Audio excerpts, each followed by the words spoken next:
Estamos con Pedro Ferradas, que es un especialista, hace más de 30 años que está especializado en prevención de desastres. Él es el gerente de soluciones prácticas, pero está esta noche con nosotros porque él es el consultor externo de la Municipalidad de Lima para enfrentar el tema de un eventual terremoto altamente destructivo en Lima. Buenas noches, Pedro, gracias por estar con nosotros. Buenas noches, Nicolás. La primera pregunta es, esto no es broma, ¿no es cierto? Es decir, que haya tantos documentos, tantos especialistas que dicen es altamente probable que haya un terremoto destructivo en Lima, es verdad.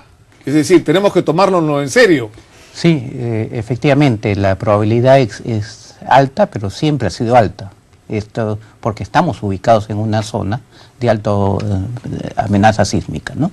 Ahora, han pasado muchos años, según los especialistas, en que no ocurre un terremoto en Lima. Uno fue el 40, el otro fue 1746, y de alguna manera lo que dicen es decir, es cierto que en cualquier momento es posible, pero ha pasado tanto tiempo que la posibilidad o la probabilidad se hace más certera, digamos, ¿no?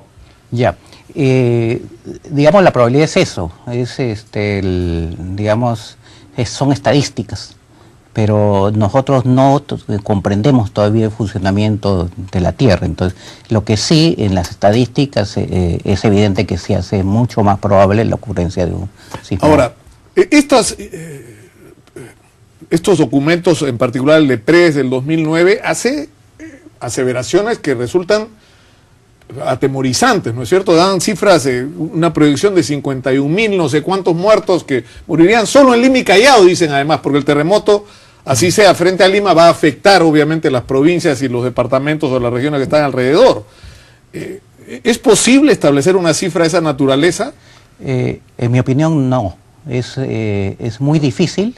En primer lugar, si nos atenemos a la historia de los desastres en América Latina, con excepción del de Puerto Príncipe, no hay un desastre que haya causado, un terremoto que haya causado ese número. Bueno, ahí murieron 200.000 personas y el terremoto fue de 7 grados, creo, sí. ¿No? El problema es que el epicentro estuvo, entiendo, debajo de la ciudad. Sí, por eso fue altamente destructivo. Sí, ¿no? Había una falla debajo de la ciudad, la falla de Enriquillo. Entonces ese es un elemento determinante. Y de otro lado, el nivel de claro, de pobreza, la calidad de la construcción. Yo he podido estar en Haití antes del terremoto y recuerdo claramente que en los periódicos leíamos cada día que solamente por la lluvia se caían 200, 300 viviendas. Ahora, Pedro, sin embargo, lo que sí es posible prever, y eso se ha demostrado en experiencias anteriores, es la destrucción de viviendas que pueda haber, ¿no? Sí, sí. Volviendo... el terremoto puede matar más si es dependiendo la hora también, ¿no? Entonces es un factor. El terremoto de 1746 fue en la noche. Esto sería un factor agravante, pero también la hora exacta en función de las concentraciones de población, etcétera, ¿no?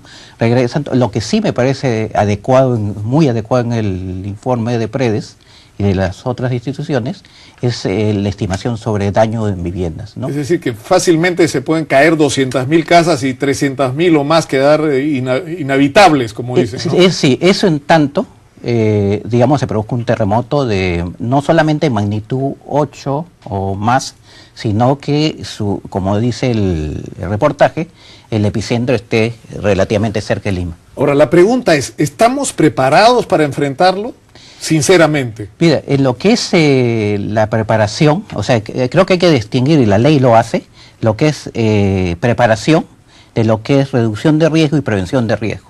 Lo que estamos mal en el país en general es la prevención y la reducción de riesgo. Por eso se ha creado la nueva ley de gestión de riesgo, que quiere justamente tratar eso es lo que a mí me resulta sorprendente. Hace, no sé, 3 años, o ya va a cumplir 3 años, el informe que hizo PRES a solicitud del INDECI, que declara y hace su mapa rojo de zonas donde, es más, ni siquiera debería permitirse la construcción, y ahí, hasta donde entiendo, se ha seguido construyendo. Hay hasta urbanizaciones nuevas, ¿no?, creadas en los últimos años, en zonas que los municipios deberían declarar de riesgo y no deberían permitir que se construya. ¿Qué se hace con la gente que vive ahí?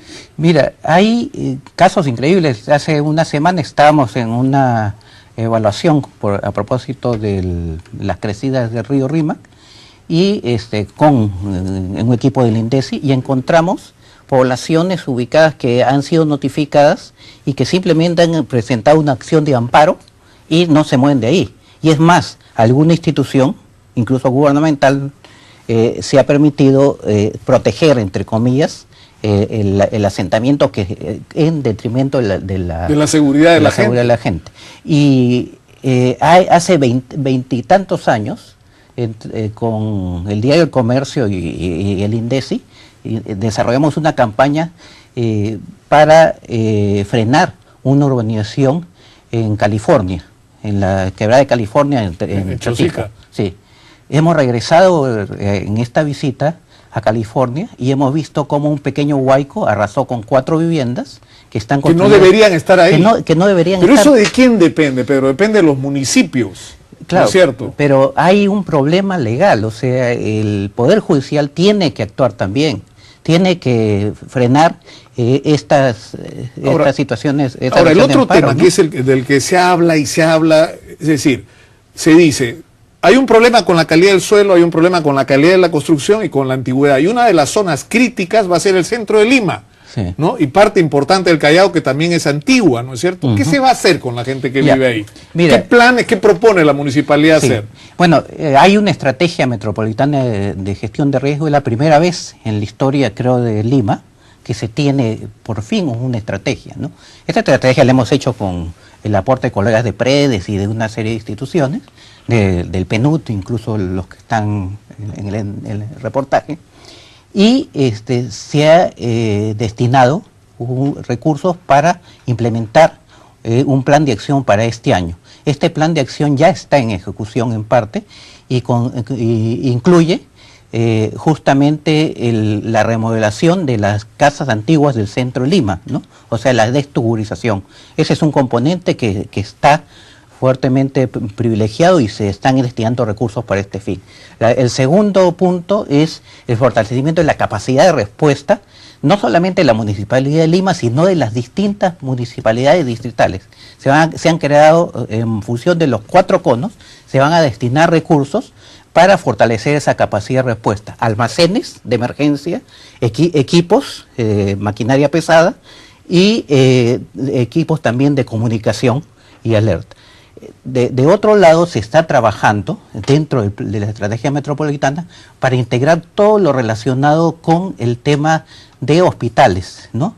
Y tratar de tener una respuesta conjunta, porque están desarticulados la capacidad de respuesta de cada uno de los centros hospitalarios. Claro, porque lo que pasó en Japón, en Kobe, me parece que fue que murió no solamente gente por el terremoto, sino murió gente porque no pudo ser atendida, ¿no? Porque las ambulancias no podían llegar, porque la atención no podía llegar, porque la ciudad estaba bloqueada. Sí, y esto es una cosa interesante porque en el simulacro anterior que tuve la suerte de participar, la pregunta que hicimos fue ¿por dónde van a pasar las ambulancias? ¿Por dónde van a pasar los bomberos? ¿Por dónde van a pasar los camiones de agua cuando haya que abastecer la ciudad?